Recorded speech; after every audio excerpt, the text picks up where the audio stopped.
Joe Stamm to introduce our first speaker.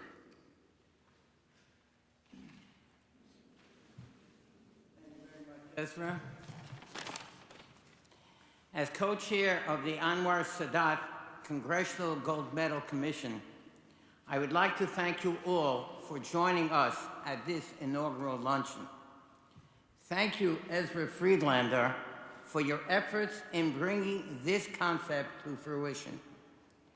Today, I am honored to introduce Congressman Joseph Kennedy III, and I am delighted that he has supported this effort to recognize posthumously this unique warrior of peace, President Anwar Sadat.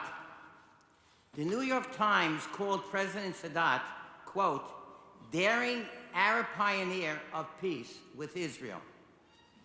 Currently serving his third term, Congressman Joe Kennedy represents the diverse 4th District in Massachusetts, which stretches from the suburbs of Boston to industrial cities on the south coast of the state.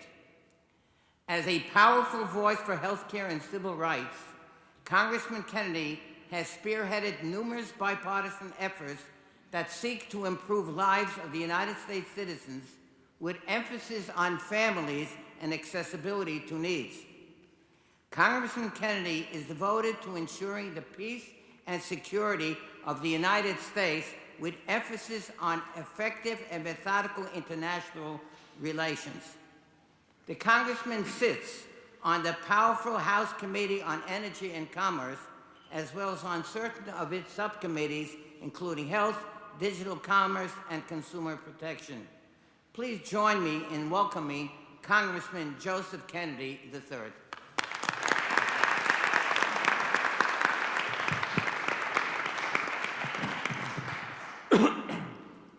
Excuse me. Mr. Stamm, thank you for the incredibly kind and generous introduction. Thank you for your friendship. Thank you for your leadership in the Jewish community. Thank you for your leadership across our nation, for the voice that you represent on issues of United States foreign policy and domestic policy, and for the courage and direction you have provided many of us here in Washington, particularly when it comes to healthcare. So thank you. Really grateful to be here today. To the incomparable Ezra, thank you for pulling all of this together. Thank you for including me. To the chairs of the commission, to Andrew and Aubrey, and Stanley and Rabbi Badi, thank you for all of your efforts and what you have done to get as far as we have and to honor the late president. To finally, everybody else here gathered today, supporting this Congressional Gold Medal Act, with you by our side, continuing to guide my colleagues in the House and Senate through this process, I know that we can add President Sadat to a prestigious, short list of visionary leaders who have received a Congressional Gold Medal. Unfortunately, I cannot stay long with you here this afternoon, but I did want to take a very brief minute to reflect on Anwar Sadat's vision for a peaceful world.